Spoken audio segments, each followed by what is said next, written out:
everybody. Thanks for tuning in. Man, we've got a good one. This one is, unfortunately, Kyle couldn't join us. He has a real job and real responsibilities. We miss Kyle. But we are at Jack Daniel's, and we're interviewing Chris Fletcher, Master Distiller. Chris, thanks for joining us, man. Absolutely. Thanks for coming down, and excited to have you guys in Lynchburg for the day. Yeah, so we've got a full day. We're going to interview, and then we've got lunch at Mary Bobo's. Yep. And then we're going to pick a barrel. What are we picking? Do we know? Barrel strength rye. I'm really excited about that because I think it's probably one of your more underrated offerings, and it's just absolutely delicious. Every one I've ever had. So that'll be available to members of the Bourbon Club. Yep. And if there are any left over, and there probably won't be, but we'll send out a newsletter where people can find it. It'll be at the Walgreens in Charleston, West Virginia. Yeah, our good friends there. That's typically where we release our barrel picks. Yep. How many barrel picks have you done now, Joe? You know, this could be number 100. Oh, wow. We are literally in that 99, 100 barrels, and it will be our 7th probably Jack Daniel's barrel pick. So we have a long history here dating to 2017 or 18. 17 is one of our very first barrel picks. And we've been pretty much coming back every year. So, but this is the first time that we've done a barrel strength rye. And Chris has actually been in Charleston. You've done some barrel picks with the club before. How often do you do the barrel picks with clubs or organizations? Not a whole lot. When I can, it's fun. It's one of the most fun things I get to do is help people pick barrels and twist my arm, right? But the day-to-day operation of the distillery and the team here keeps me busy most days in and out. We've got a great team, but obviously there's always trying to figure out how much whiskey do we make for 4, 5, 10, 15, whatever years out, you're going to be wrong. You just don't want to be very wrong. Mm-hmm. And so that takes up most of my time. But it's always fun to be able to do barrel picks. Mm-hmm. So how old were you when you decided, what, I think I might be a master distiller one day? When did that come up? Well, master distiller was probably a bit of a jump. I wouldn't say that it was not in the back of my mind or, maybe, a long-term, goal. Because of my granddad and, being around my grandfather, my mom's dad, and he was a, distiller here. We didn't really use the term master distiller in his career. He retired in 1989, and I don't think he was ever called a master distiller. He was the person in charge of running the distillery, right, distilling the whiskey. And so, in my opinion, he'll always be my vision of like the ultimate master distiller. He started cooking mash in the 1950s. When it was, really rudimentary, the brand was pretty small, really kind of a regional Southeast U.S. brand. And, during his career, Old Number 7 was on allocation almost his entire career, 75% of his career, just trying to keep up with that. So, I guess when I went to college, I was a chemistry student. I had gotten through a couple of years of school and came home for, summer break, and my parents wanted me to get a job to make some money, basically. Like, hey, you need to make some cash. And I ended up getting a part-time job here. And that's when I started to think really about, okay, what could I do with chemistry and whiskey? So that's where I would say, it started to become like a real goal. Do you have a memory that sticks out to you or stands out with your grandfather, Bobo, as the distiller? Is there one that kind of resonates with you? A lot. So he retired in 1989. I was 8 years old. He retired that summer. And so, they had built a big swimming pool at their house right here in town. And, during those summers, from 8 years old, up, through, into high school, he was available every day, right? And we were down there a lot, and so anytime I was out of school, we were going fishing, we were playing golf, we were doing a lot of things. So really, more of my memories with him are probably not around the distillery. However, I do have memories as a little kid at the distillery. Just kind of the sights, the smells. Obviously the heat of the still house. The height of the stills, the height of the fermenters.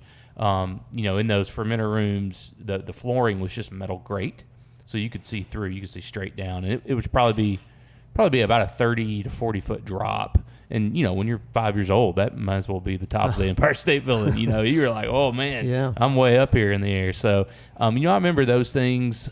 Playing around on the old fire trucks was always something I wanted to do. Ring the bell and put on the hat and all that good stuff. So it's like a regular playground for him here. Yeah, it kind of was. Yeah, and there were times I was, running around the still house with him, but you don't know what whiskey is. When you're 5 years old, you're just with your granddad and having fun, and he'd let me play around or do things like that. Joe was at least 7 when he started drinking. Yeah, when you're raised by a German mother in Germany, right? Like that's their medicine, right? So you get your part-time job in college, and what did you do here? What was your first task? So my first job was as a tour guide. It's kind of strange, right? You wouldn't have thought that, but what happened was this would have been the summer of 2001, and it's May, middle of May, end of May, getting out of school for the summer, and my roommate, who was also a chemistry student, said, "Hey, I'd like to go and visit Lynchburg. I'd love to see the distillery and learn how they make whiskey." And I'd never taken the tour or done anything like that before because I grew up around it. And so I said, sure, let's, we'll spend the weekend at my parents' house, we'll go fishing, we'll go do the the tour and all that. And so we were walking through literally on this, Saturday in May. And of course the tour guide, I knew him, right? Kind of, grew up with him. And I thought, man, if he could be a tour guide, I could do that. And what an easy job. You just walk around and talk. That's all you got to do. And, people are coming because they love Jack Daniels. They love our whiskey, and they want to come see the distillery. And, what better summer job could you get? And so I got lucky. At the time, I was 19 years old. I was about a month away from turning 20. So I didn't even know that they could hire me. But luckily, you only had to be 18 to get a job. But fun fact, every employee of the distillery gets a bottle of Old Number 7 the first Friday of every month with their paycheck, unless you're a 19-year-old tour guide. You don't get your bottle. You get a T-shirt instead. So that's the way that went. But it was a great summer job, and that's where I started to obviously learn about the history and Lynchburg and kind of where the distillery had started from. But also you started to respect, kind of what my grandfather and the team did back 50s, 60s, 70s, trying to keep up with just incredible demand and growth without sacrificing quality. And your grandfather was still alive at that time. So what did he think about you coming in as a tour guide? Yeah, I think he thought it was pretty fun. It was, interesting. You're walking through on tour and there's your picture of your granddad on the wall that you're showing everybody. And, and I would say from that point on, I started to learn a lot more about the biology and the chemistry and everything that's behind the distillery process. And so that's where I started to fall in love with the process. Nothing against the barrels and the aging, everything, all very important. But unless you put good whiskey in a barrel, it's hard to get good whiskey out of a barrel. Mm-hmm. It's a lot to ask that barrel to overcome bad spirit, right? And so that's where I quickly focused. Especially as a chemistry student, wanted to kind of really kind of cut my teeth in that part of the process. And so that, that's where, for most of my career, I'd say I've been focused. I've spent a lot of years in R&D and did a lot of different things, and I have worn some different hats. I would say that's always kind of been kind of at the top of the list for me is distillery operations. Yeah, and I know you didn't come out of college and then just became master distiller. I mean, you have worked here for many years. You worked at Buffalo Trace for 3 years. Yeah, I think as a chemist. Yes, and then came back. It was called back. Came back, and then eventually you became the master distiller. When you came back after you worked at Buffalo Trace, was it your goal to come back here and eventually be the master distiller? Yeah, I mean, I was really happy there at Buffalo Trace, and of course my wife Ashley's from Louisville, and was living in Kentucky. I'd spent about 9 years at Brown-Forman based in Louisville. Mm-hmm. So I'd been living there for nearly a decade, and I had a great time there in R&D, but I had really wanted to get into distillery operations. And so that role at Buffalo Trace, they just called me up one day and said, "Hey, would you want to come check things out over here in Frankfurt?" And I had a great 3 years with them, and Harlan, Mark Brown, Drew, those guys, fantastic. Still, I consider them great friends and colleagues today. And after about 3 years there, though, I got a call from Jeff Arnett, who was my predecessor here, and Larry Combs, who's a former general manager here. And basically they wanted to continue to support the growth of the brand. We were getting ready to start a project to build a second distillery right up here on the hill. Jeff's, role was kind of, overseeing that, but also doing, some, kind of ambassador, master distiller type of work that's now kind of part of the role too. And he needed some help. And, so coming back to Lynchburg was great. And I love Lynchburg. I grew up here. It's a great place to grow up, right? I mean, you can find trouble, but you got to look for it a little harder maybe than other places. Right. But the long and short of it, the opportunity to work directly for Jeff in a role that I felt like would put me at least in consideration to become a master distiller was why I came back. I imagine that when you came back after you became master distiller, I mean, I know that Jack Daniel's employs a lot of people in the county. It's like 20% of the county works here. I mean, these folks. I mean, you went to high school with them. You went to middle school with them. Mm-hmm. Does that make it even more special when you're working with people that you've known essentially your entire life? No, 100%. I think, what you're getting at is what makes Jack Daniel's what it is. When you're master distiller, or, if you work in quality control, or, any of those types of things, when you have generational employees that are doing roles that their grandparents may have done, or an aunt or an uncle, or, mother or father, really even, that makes it a whole lot easier, right? Because they have a lot of pride on sending that bottle of Jack Daniel's, because they know it could be going anywhere around the world, and it's literally a piece of us. And that's the way people view every single bottle that comes out of Lynchburg. When you became master distiller, and all of a sudden you have ability to make lots of decisions, what was like in the forefront of your mind in terms of where you were going to take Jack Daniel's? Well, yeah, I think, you're kind of getting into innovation there a little bit. And that's something that, I had worked on, as assistant master distiller as well. But, you're right. When you kind of step into that office now, everybody's kind of looking at you for better or worse, right? One of the projects that we had done, that has been really special has been the age-stated line that we've done, because we're just recreating our own history, and people don't realize, Jack Daniel in the early 1900s, when he was still alive, was selling 21-year-old age-stated Jack Daniel's whiskey. Unbelievable. I mean, it is. I mean, it's at a time when you stop and you think about, names that most people associate now with more age on American whiskey. Those brands didn't exist. The people that the brands are named after a lot of times hadn't even existed yet. And Jack was doing it. So you think about if this was like 1902, 1903, 21-year-old age-stated whiskey, well, you think that was way back in the 1800s when that whiskey was distilled, right? I mean, right. Unbelievable. And we've got old sales sheets and stuff from Jack's time when he would send people a whole barrel. He was kind of famously against bottling whiskey. Thankfully they talked him out of that back in the day. But anyway, there was like a sales sheet where you could literally pick whatever age you wanted, from like 1 year to 21 years old. Now, we've never seen bottles with random ages on it, but the bottles that we either have or we've seen pictures of are 10 years, 12, 14, 18, and 21. What would a barrel of JD 21 in the early 1900s go for? That's a great question. I don't remember the pricing, but I can promise you it's probably less than a bottle would go for today. Yeah, right. That's incredible. So you mentioned the age-stated whiskeys. I know when you came out with JD 10, then 12, and then, of course, 14. Which is, they're just incredible. Unbelievable. What was the thought process behind that? When you rolled out JD 10 and 12, did you know at that time that there would be a 14? Yes. Okay.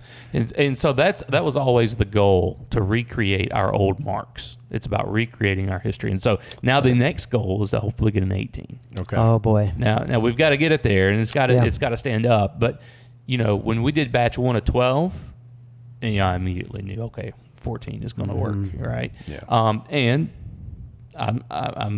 I really love 14 as well. So now you stop and you think about it, and 14 to 18 off paper doesn't seem like a long jump. Like, it's okay, 14, 18, no big deal. 4 years in American whiskey, that can be a full product cycle. Right. So that's nothing to sneeze at. So that is a big jump. We'll see what Mother Nature does to the whiskey, because at this point, we've kind of made the decision just to ride what gets created in the barrel and see what happens. Is there a goal at some point to release a JD 21? Oh yeah, absolutely. Okay. Yeah, for sure. That would bring you full circle. Yeah, right. To the beginning, right? It'd be special, I'm sure. Yeah. Well, that whole project is about recreating what Mr. Jack did. So it's a nod to, if it was good enough for Mr. Jack in 1905 or whenever it was, it's good enough for us today. And so that is a really special thing, to be able to say, we put whiskey in a bottle this way for the first time since Jack Daniel was alive. We followed the 10 through our podcast, doing a review, then the 12, and of course the 14. And the 12, I think both the 10, I know the 12 made our Whiskey of the Year list. I mean, we loved that release. It was just outstanding. And of course, the 14 we've done. I mean, as we talked about earlier, some incredible blinds, put it up against brutal competition, and it is just an outstanding, complete whiskey. Yeah, I mean, the JD 14, I mean, and I think we're going to blind it against King of Kentucky, the new one, and William Heaven Hill 19, and some of these, like, really upper end that go for substantially more on the secondary. Right. But it holds its weight against anything we've tried so far this year. I think it's the most on the secondary, market side on the pricing. The 10 and 12s have stayed very reasonable, and it's some of the best whiskey on the market. Yeah, it really and is. The 14 is right there with the best whiskeys we've ever had. Right. We're just blown away. So here's the question: what is the sweet spot for you when you're, and I know we asked Julian Van Winkle and he prefers a 15-year-old, and he said, it gets a little over oaked. I disagree with him, but what's the sweet spot for you? As far as the age-stated stuff, going into it, I assumed that the 14 would kind of be, near the sweet spot. The more we do the 12, though, I have to say it might be 12 for me. Yeah. And we'll see where it goes. I mean, certainly when you talk about 14, 15 plus year old American whiskey with that new barrel, you're going to bring a lot of oak to the table. And some people love it, and it fits their palate and their profile. Some people, it starts to get a little dry and astringent. And the one thing about our focus is to keep the balance. And if the whiskey doesn't do what we think it should be at 18 or 21, we're not going to do it just to do it.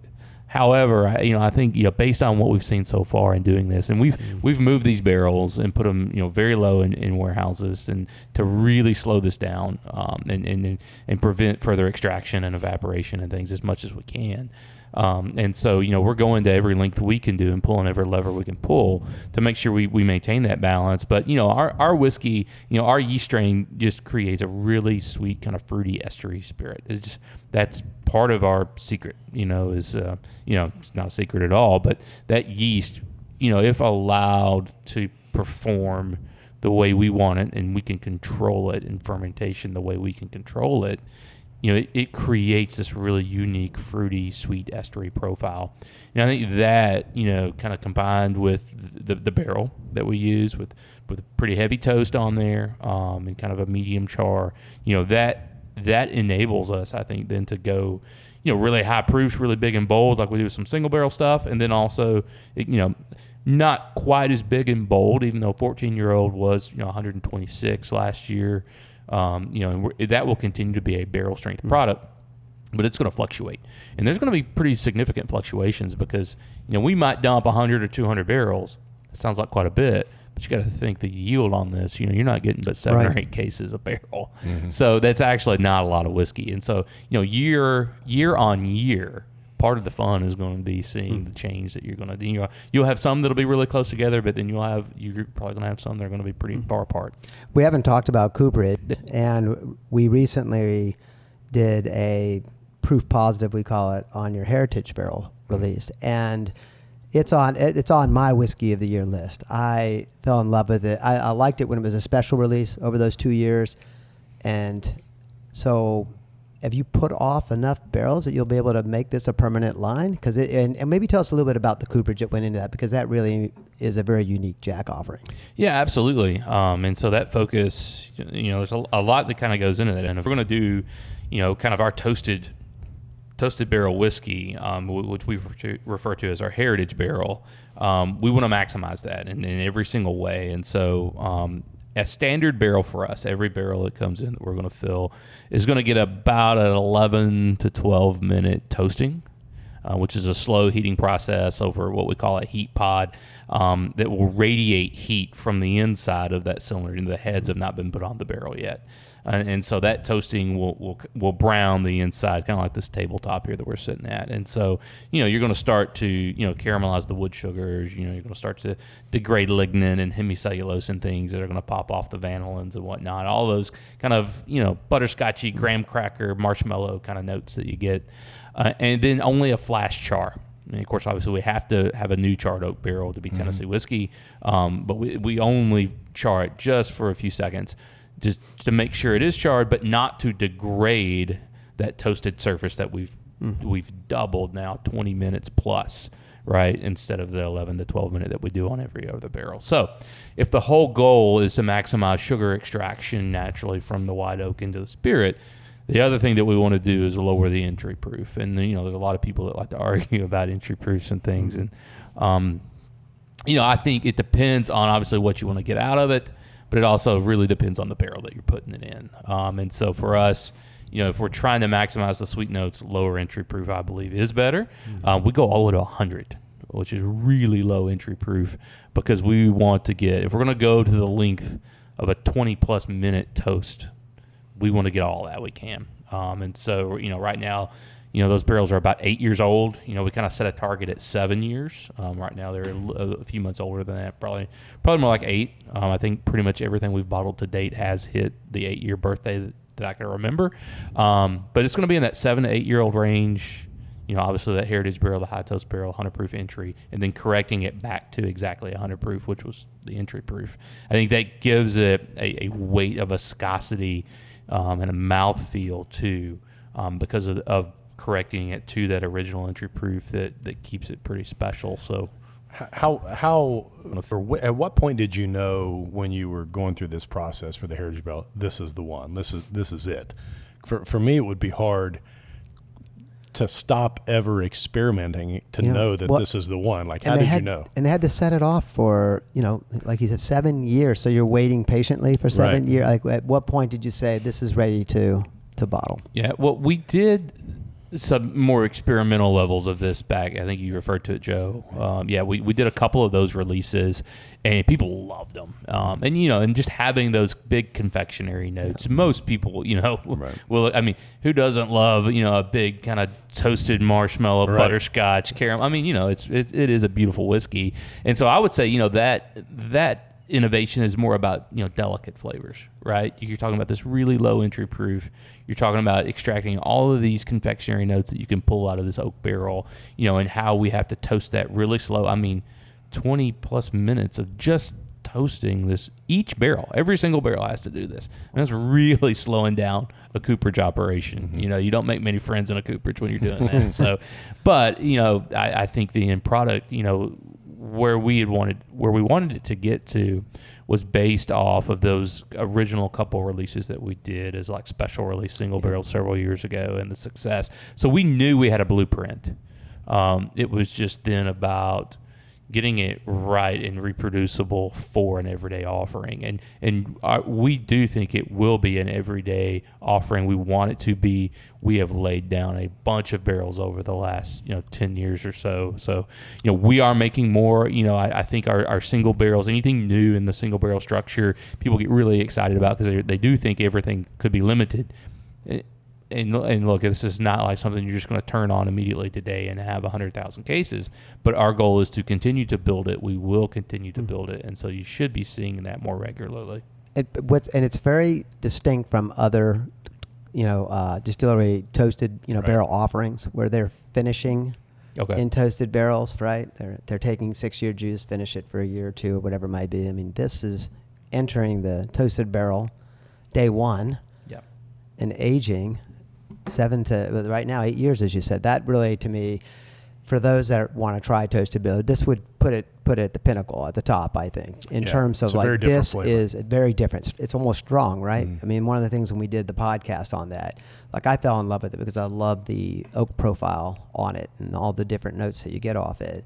But it does throw you off when you're like, well, my everyday is this toasted barrel that I like, and it's not like that. It's more potent, the aromas, flavors, color, everything about it. I think it's on my list for sure for whiskey of the year. It really is it's a wonderful offering. Thank you. Yeah, I mean, we're very, very happy with it. We think we've got it in the right spot, and now it's up to us to go make more. So how do you drink it? With a cube, lemon? How do you drink it? Usually just on the rocks. I mean, especially like a heritage barrel. Yeah. Just one cube would be perfect for that. I mean, 100 proof. Generally, for sipping, anywhere from 90 to 110 is kind of, where I like it. And, depending on, where that barrel's been, anywhere from 7, 8 to, I mentioned 12, and the 14 is pretty good too, actually.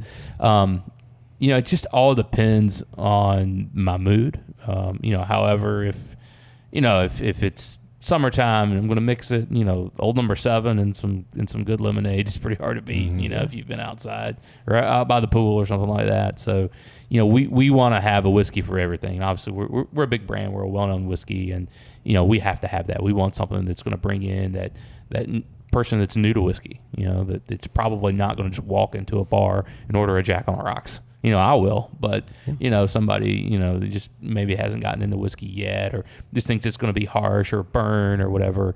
We want something that, will speak to them and get them into the brand and then, become that Old Number 7 drinker and then a single barrel drinker and then, just grow from there and learn about what does affect the flavor of American whiskey and what we're doing to try to, achieve these different things through innovation. So if we have listeners who haven't tried Jack Daniel's, would you suggest they start with a Old Number 7 or maybe the toasted? What would you recommend? I think Old Number 7. I mean, that's the building block on everything. I mean, so the spirit that goes into the Heritage Barrel, the toasted, is Old Number 7. What goes into our 14-year-old? Old Number 7. What went into you had a bottle of Coy Hill earlier. Every single barrel that went into that bottling for Coy Hill single barrel would have been put into a bottle of Old Number 7. So that's where it starts. What's the you mentioned the Coy Hill. What's the future for Coy Hill? I mean, we've seen, I think the initial bottle that came out, it's been 3-4 years now. Had two different releases back to back. Then we saw a little higher proof because of 375. right. We did a great review on that where I kind of really dug in and tried to get as much data as I could on the original Coy Hill release and where those barrels were located and how special that was, and then how the second one, how it changed from the location or moving some of the barrels. But that really is maybe touch a bit on the Coy Hill because everybody talks about it. Yeah. What makes that unique? Yeah, that was so this single barrel special release line that we do. So we release it once a year, and it was an idea really. I thought years ago it would be interesting because of our scale and our size. We have over 90 barrel houses, 96 barrel houses, and it spans about 6 or 7 miles here. Kind of the radius and around Lynchburg, and there's hilltops, there's valleys, there's open fields, there's all this difference. And of course, when you're doing a product like Old Number 7, you're wanting to take a little piece of barrels from all these different locations, mix them together for consistency. And I just always thought, man, what if we could peel that back and peel the layers of the onion back? And, wouldn't it be fun to know that, each of these single barrels came from, one barrel house or one location. And then even within one location, now, you could talk top floor, middle floor, different things. And there's so many interesting things that I feel like we've just yet to get to. because we've kept up with the success of Old Number 7 over the years. And, that was something that, I kind of dropped in our brand, in the marketing people's ears a few times. And, I don't know, maybe. And, finally, once we started having the success with the Heritage Barrel, the first couple of releases and this kind of special single barrel offering, it just kind of became like an opportunity too good to pass up. And, the first Coy Hill came out of two houses, 108 and 113, only very top floor. And to hit some of those proofs, it pretty much has to be on top floor, because we can't control that, right? I mean, we don't heat cycle anything, which really makes those proofs even more remarkable to think that Mother Nature did it all herself. And then, the one that came off the fifth floor came out of 108 only. I'm pretty sure. I'm going by my memory on that. I could be off, but pretty sure it was 108. So same house, but only a middle floor. That's a 7-story house, and so the fifth floor puts it basically right in the middle. I actually, to be honest, I liked the complexity and the richness and how rounded the second release was that came off the middle floor. Now you don't have those big proof bombs, that we got off the top floor, but to me, it's about, again, peeling back those different layers and seeing those differences, because, unless we stop and kind of separate things and, kind of tell that story, the consumer is not going to really know. And that's a big thing for us, transparency. I want people to know. I want people to know our grain bill. I want people to know about our yeast. I want them to know about our mashing process, because, I believe in it. I think the more you know about how we make our whiskey, the more, you will respect what our people do here every day to make whiskey, because, I can promise you, I think it's the most traditional whiskey making process in the industry. I really do. And what we do, we're a big distillery, but how we do it is really, it's the same way my grandfather would have done it 50 years ago. Everything's on site, right? Your charcoal, the charcoal filtration is on site. The barrels are made on site. The water's here. I don't think there's another distillery that can kind of claim, right, the full process, right? Yeah, the So barrels you can are not control made those, on right? site, so we are bringing barrels. in. But making the charcoal, the water source, everything's on site. Yeah, for sure.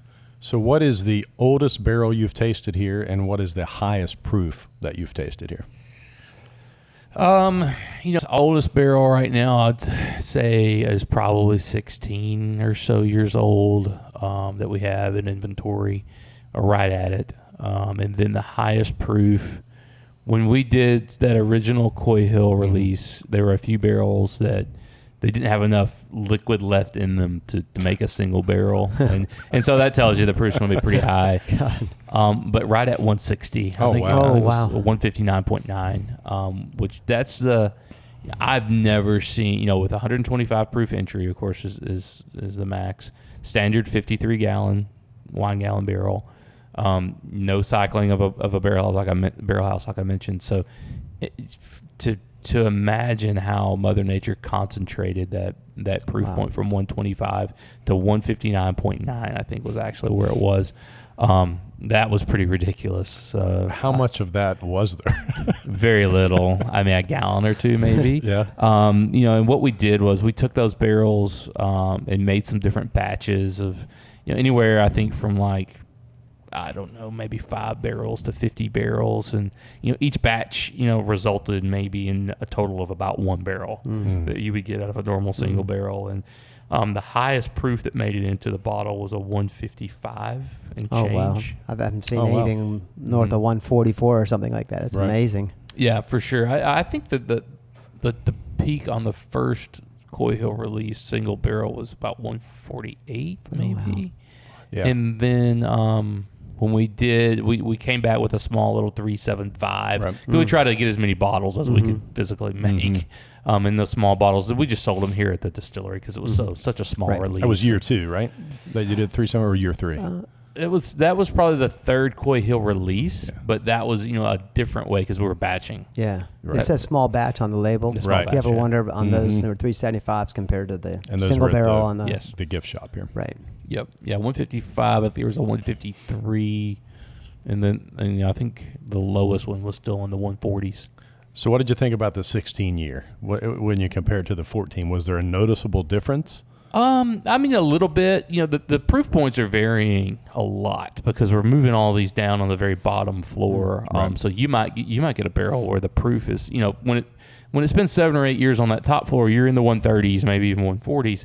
And then it really starts to drop when you get it down on that first floor. So you're going, down in the 120s pretty quick, and even, 110, 112, down in there. So that is going to right away, just obviously make a difference, unless you standardize that, unless you cut both of them to a certain proof point.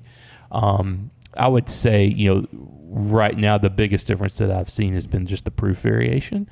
I think the overall profile of it has been pretty consistent.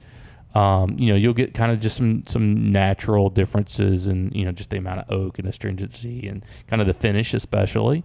But right now the biggest thing that's making the overall impact on flavor is proof. Yeah, so I'm trying to get like a little detail on the 18, what we could expect in a couple of years, whenever they release it. If they still got a couple more years to go on that one. Yeah. So if you had to pick anyone, living or dead, to have a drink with, who would it be and what would you drink? Definitely my granddad, no question. And a bottle of number 7 that he would have made, back when he was around. So I had a couple people have given me bottles from when he was working, and there's one good friend of mine up in the Boston area that owns Gary's Liquors, and several years ago, a couple of years before my granddad passed, he sent me an email. He said, "Hey, I've got a package coming for you. Be on the lookout." And so I got it here at the distillery, and it was boxed up, and I had this note in there, and it was just a bottle of Jack Daniels from, I think the 60s or late 60s, early 70s, somewhere in there. And he had written me this letter, and hey, his liquor store business his grandfather had run, and obviously my grandfather had made the whiskey here, and he said, I want you to have this bottle of Jack Daniels from the 60s, and I just have one condition: you have to open it and drink it and enjoy it. And so that Thanksgiving, the whole family, we passed the bottle around. Everybody took a little pour out of that bottle. So that was a really special thing. So that would be, to be able to recreate that with him would certainly be what I would pick. What was that like, and what did the family think when you were able to get that 60-some-year-old bottle? Yeah. I mean, the consistency of it's pretty amazing. Because you get those big fruit notes that the yeast is just, that's just part of the Jack Daniel's DNA of flavor is the impact that yeast makes, and that's why we still grow it fresh here on site, our own microbiologist, and we do things. Our mashing system is really old fashioned. We're only using malted barley enzyme to convert those starches to fermentable sugars, and so that's going to slowly feed that yeast in fermentation larger forms of sugar, instead of hitting it with a commercially available enzyme that's going to blast through it very quickly. And then the fermentations now here are 6.5, 7 days long. It's a lot longer than you're going to see in most places, because of that really traditional mashing process, and preparing that yeast for that environment to maximize that flavor and those big fruit notes that you get, those apple peel, banana, apricot, even sometimes in the older products, and more of a stone fruit or a candied fruit note that you get, that is coming from the yeast. And if you don't necessarily allow that yeast to express itself, through that really traditional mashing and through growing and cultivating your own yeast on site, if you're not doing that, you're gonna make the alcohol, but you're not necessarily gonna get those nuanced flavors and those layers of things that come out. You'll pull the same caramel, vanilla out of the barrel, 100%. New oak barrel, new charred oak barrel. I have to do it every time. But I think that's one of the things that really kind of sets our product apart. So with that old bottle, that was clearly there, because we're still using a derivative of that same production yeast that he would have used in the 60s today.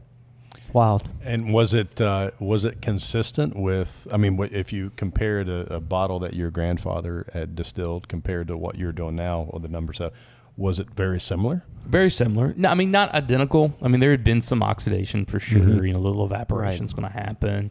That was a 90 proof, Old Number 7 back then, in the 60s. So, a little bit of difference right there. And I would tell you as well, I would say that the barrels that we get now are so much more consistent than what you would have gotten in the 60s, 50s, and 60s. I mean, because, you go into a cooperage now, and, man, the level of consistency from that wood coming in and how they're controlling it with kilns right before they're bringing it in and starting to raise barrels, and everything is right on point, and with the toasting process now. And really for us, the toasting, we went all in on that early 2000s, late 90s, early 2000s, because Brown-Forman used to be pretty involved with the wine business, and we had a wine cooperage, a Mendocino cooperage out in California. And then that toasting, in the wine process is what, that's what they do. They don't char. And so that's when, the R&D team started thinking about, well, could we achieve a better, more consistent whiskey barrel through toasting and then charring, for what we do. And, we feel like, where we've come from on the cooperage side is just so much more consistent than what you would have been able to source 50, 60 years ago. If there was a limited release that you've done that you could share with him, which one would you be most excited to share, have him try? Oh, any of the age-stated releases, I think, because, in his career, Old Number 7, around 5 years old or so, that was it. And you couldn't keep up with that. So there was just never even an opportunity to even go to 6 or 7, really. I mean, maybe a little bit here and there, but certainly not 10 or 12 plus. And no doubt to be able to recreate some of those old age statements, I think he would have thought were pretty cool. Agree. Very cool. Your Jack Daniels today is not your Jack Daniels of yesterday, just because of all the great offerings. Yeah, I mean, they still have that releases. traditional, the number 7, but there's so much more coming out. What's next? What do you guys have on the horizon? We talked about the 18, potentially, someday the 21. Mm-hmm. What else do you guys have coming out? Yeah, well, I mean, that will continue to be a focus, the age series. Mm-hmm. In fact, as we speak, we just a couple weeks ago started sampling barrels for this next year's releases. Those usually get bottled right around the first of the year, and then they'll start hitting shelves hopefully early spring if everything goes as planned. We do a distillery release here, a special distillery series. The last couple that we've done have been really, really cool. We did a sweet mash at 117 proof. That's about an 8-year-old top floor. Whiskey it's just dynamite. We released that one back early fall. And then Byron Copeland, who's on my team and does a lot of the cooperage innovation. He actually was at the Jack Daniels cooperage for many years as a supervisor and production manager there. And so he's now here in Lynchburg at Jack Daniels on my team. And he just released on Saturday some rye whiskey that had been actually kind of a barrel reunion project, we call it. And so there's a local brand of, they call it table syrup, which is a combination, and I won't get it right, but it's got honey and maple syrup and different things in it. People use it here as it is, and then also in like pies and different things in the South. And so Byron actually met the person that runs this company, and he's a local guy from the next town up here to the east, Tullahoma, Tennessee, and he said, I love Jack Daniels, and I understand you work there. And Byron said, hey, would you ever want to do some barrel aged syrup? And he said, yeah. And so he just kind of took the lead on that and did a barrel swap with him. We dumped some rye whiskey, sent the barrels down to him. He aged his syrup in that and then sent the barrels back. And so then we finished the rye whiskey back in those barrels. And that's a really interesting, our rye whiskey, I think, is really interesting anyway, because you do get those fruit notes. But it doesn't necessarily, the syrup barrels doesn't make it taste like a liqueur. It doesn't really add a lot of sweetness, but sweet notes, sweet characteristics and things that you would pull out, like a maple note, but not a syrupy note. And so that's a cool one that just released on Saturday. So we're going to go check out the gift shop when we leave here, see if there's any left. We're going to stack right. if we can. There should be. But that's a really fun experimental line that we do. Well, and you've got your whiskey and you have the rye, and so it's very interesting that you go with the rye, which is a spicier profile. I mean, and it would stand up better, I would think, right, to some of the super sweet flavors coming off the syrup and the. Yep. I'm looking forward to trying it. And matter of fact, we're going to be after this picking a private barrel strength rye. So speaking of rye, so it's going to be very exciting to kind of finish the day here. Yeah. Yeah, our rye is in such a great spot. A lot of our barrels are, in the 8-9 year range, maybe a little better. It just depends on what we've got available for single barrel. And then, the other thing too is our bottle and bond lineup. I think is something that really is just people just aren't aware of it. But our bonded rye, 8 years old, 100 proof, should be around $30 a bottle. Yeah, when you came out with the bonded a few years ago, and I lose track of time. The whiskey, the record, right? It was on our list. It's on our whiskey of the year. It was. I mean, it was. Is that good? It's incredible. Yeah, $30 a bottle, like you said. Pretty. The aromas, the nose that comes off of that bonded, and some of your other offerings is unbelievable. Maybe that's a tribute to the yeast and everything else, but I really appreciate that because I'm a nose guy. Mm-hmm. You're a thumbs up, thumbs down mostly. Well, I have a deviated septum. Okay. Medical issue. But that is a great offering. I always forget to need to put that as a regular offering on the bar. Yeah, absolutely. Yeah, I think that bonded rye, throwing that in an old fashioned or something, whatever your cocktail choice is, it's hard to beat it. Because you get those big sweet notes from the yeast, but then you've got the 70% rye grain bill, and you're just layering in complexity and balance. And if you're an old fashioned guy and you just hit it with a little twist of citrus and some bitters, I mean that's really incredible, and it's at a price point where you don't feel bad about putting in a cocktail. Right. Yeah. 8 year, $30. Yeah. Think about that. Not bad at all. Not bad. And that's what I think when we were doing our whiskey of the year, that was the point. Yeah. That the bonded was such a reasonable price. Yeah. Yep. The value. The value of was it was unbelievable. Particularly We do look at our whiskeys that way. We do want to pick the best whiskey, but that may not be our whiskey of the year. Because value always plays into, I think, our thought process. Right. Yeah, I think it should. I think that where the market has gone over the last 10 years is, it almost requires you to consider that, in a lot of ways. So there's so many things that are out there, and what a great time to have been making whiskey.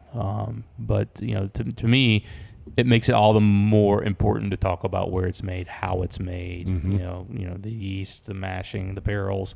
It makes it so much more important to tell our story and what our people do here making our whiskey. Absolutely. Chris, I could keep you here all day. I would love to stay here, Me but too. I know that you have other things you have to do today. Yeah. So Busy we man. appreciate you coming on, and thanks to your entire team. I mean, they were incredible arranging this and arranging for our private barrel selection. Little plug and the for lunch. Ashley Fletcher. Fletcher. Ashley did a great Yep. job. So, Thank you. matter of fact, I reached out, I think, to Ashley a year ago, and it took this long to kind of get everybody's schedules just right. And kudos to Ben for getting a video crew from Nashville to drive all the way out here to Lynchburg and meet us. And so, this is a long time in the coming, and we always just coordinating schedules. But you guys were always so welcoming, and even followed up on several times when we didn't follow up. Like, hey, when you coming out? So we appreciate that. And when we release our JD private barrel, it's always. We run out every time because we have 400 members in the club, 450 now, and people want as many as they can get. I mean, it's Sounds like we need to go ahead and plan the next trip. or maybe grab a couple barrels. Trip, and we'll do a follow-up interview next year. Absolutely. That sounds great. Hey, thanks, man. Appreciate you coming on. Cheers, guys. Thank you so much.